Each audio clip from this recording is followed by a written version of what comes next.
Ես կխնդրեի մի փոքր պարզաբանենք, որովհետև ամենաշատ քննարկվող թեման այդ 200,000 հա բազային աշխատավարձի այդ հաշվարկն է, որովհետև տեսեք, դուք էլ նշեցիք, որ եթե նույնիսկ մի ամիս աշխատավարձը դարձել է 200,000 դրամ եւ ավելի դրանից հետո նա շարունակում է մնալ ապահովագրված։ Մենք ունենք բազմաթիվ ոլորտներ, որտեղ դիցուք բուժ աշխատողները, որոնք պարգևավճարներ են ստանում ընթացքում եւ նրանց աշխատավարձը ասենք չի կազմում 200,000 դրամ, բայց պարգևավճարի արդյունքում այդ ամիս դարձել է 200,000 դրամ, դառնում է ապահովագրված, համարվում է եւ դրանից հետո աշխատավարձը կրկին իջնում է։ Սա ամենակննարկվող հարցերից մեկն է եւ կխնդրեի, որպեսզի մեկ անգամ էլ բացատրենք եւ ավելի հստակ որպեսզի բոլոր քաղաքացիները հասկանան այս առումով ինչ է կատարվում։ Սա մեկ հարց, երկրորդ հարցը ուզում եի տալ, տեսեք, քանի որ այստեղ փոփոխություն կա այն օրենքի, որը որ մենք ուսումնասիրել ենք ամիսներ շարունակ եւ եկել է օրենքը փոխված է եկել, հա, արդեն հանձնաժողովի նիստին, մենք առաջարկություն էինք ներկայացրել, որ հիմնադրամի բյուջեն պիտի ազգային ժողովը հաստատի եւ քննարկի, այս նոր տարբերակում ստացվում է, որ հիմա ասեմ, լիազոր մարմինը պետական բյուջեի կատարման վերաբերյալ հաշվետվության ընթացքում ներկայացնում է հիմնադրամի նախորդ տարվա կատարողականի վերաբերյալ զեկույցը եւ հաջորդ տարվա համար այնտեղ օրենքի կետեր է նշված, հոդվածներում փոփոխություն եւ լրացում կատարելու մասին օրենքի նախագիծ ընդգրկելով շահառուների ապահովագրաբաժարի չափի, ապահովագրական փաթեթի շահառուների պետական բյուջեի հաշվին սուբսիդավորման եւ այլն, մի խոսքով, այսինքն կատարողականի ժամանակ է, հա, հաշվետվություն ներկայացվելու եւ հաջորդ տարվա նախագիծը ներկայացվելու։ Ուզում եմ հասկանալ տեխնիկապես սա ինչպես եք պատկերացնում, ինչպես է արվելու եւ ինչու բյուջեի հետ չի գալիս, այլ գալիս է արդեն այսպես post factum, էլի, կխնդրեմ մի հատ այս հարցերին պատասխանել։ Իհարկե,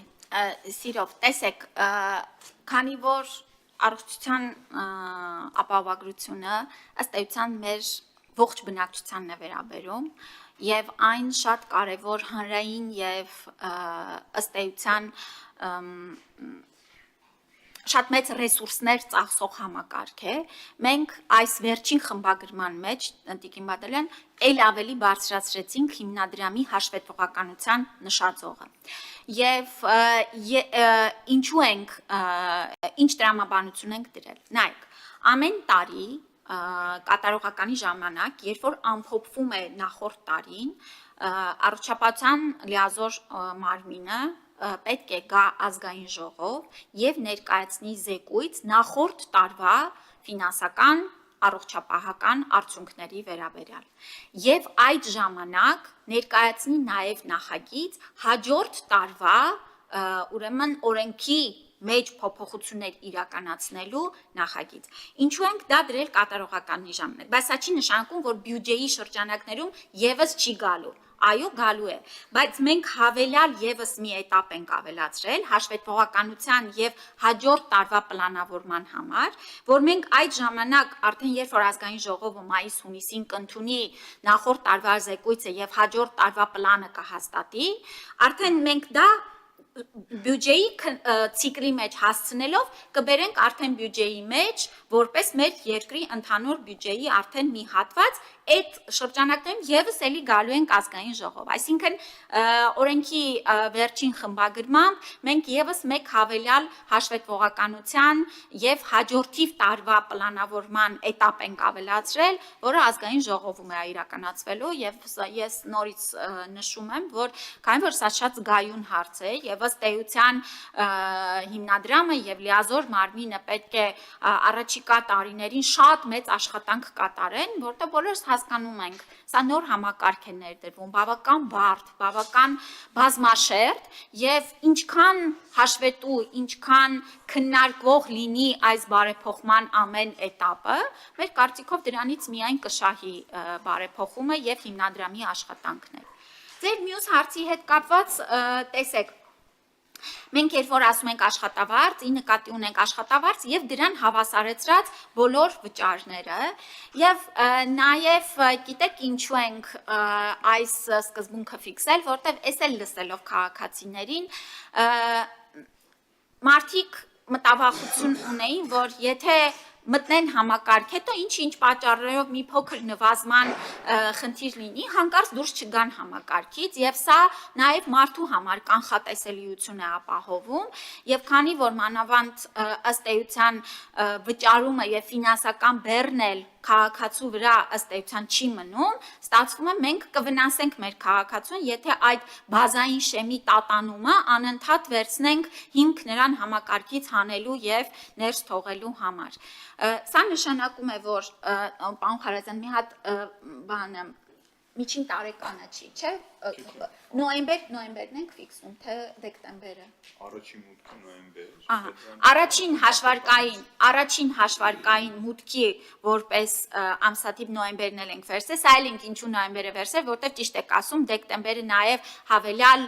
պարգևատրումների եւ այլնի ամիս է, այսինքն այն մի քիչ տարվա բանից շեղված է, դրա համար վերցնում ենք նոյեմբեր ամիսը եւ արդեն առաջի ցիկլից հետո ամեն հաջորդ տարի կվերցնենք, արդեն չէ, մյուս հաջորդ տարի կարիքը չի լինի, որտեղ ըստ էության արդեն դուրս կգա դրա շեմերը դուրս կգան, բոլորը կներառվեն։ Շնորհակալություն եւ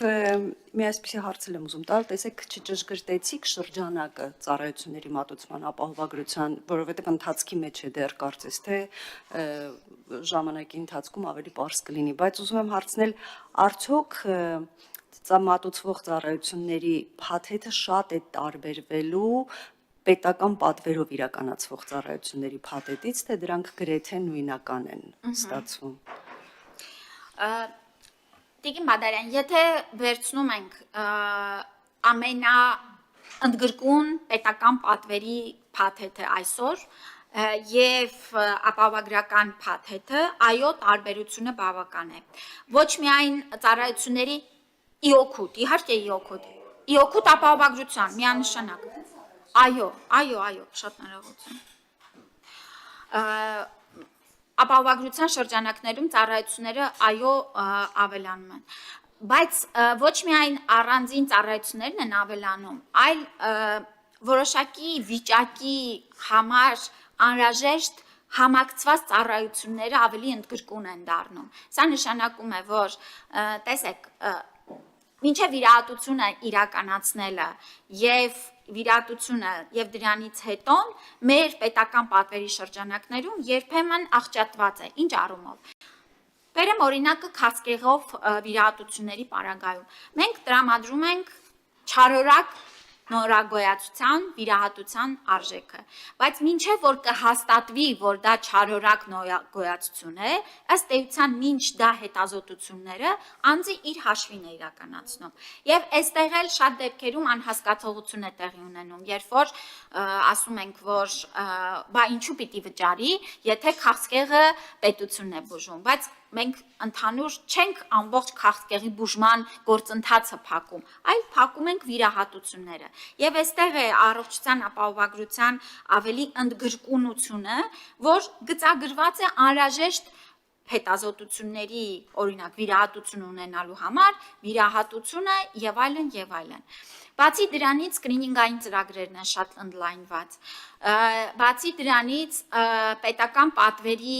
շրջանակներում տրամադրվող ծառայությունների փոխհատուցման արժեքները եւ ապահովագրության շրջանակներում փոխհատուցման արժեքների տարբերությունը ունենք։ Սա նշանակում է ավելի որակյալ ծառայություններ, որովհետեւ այն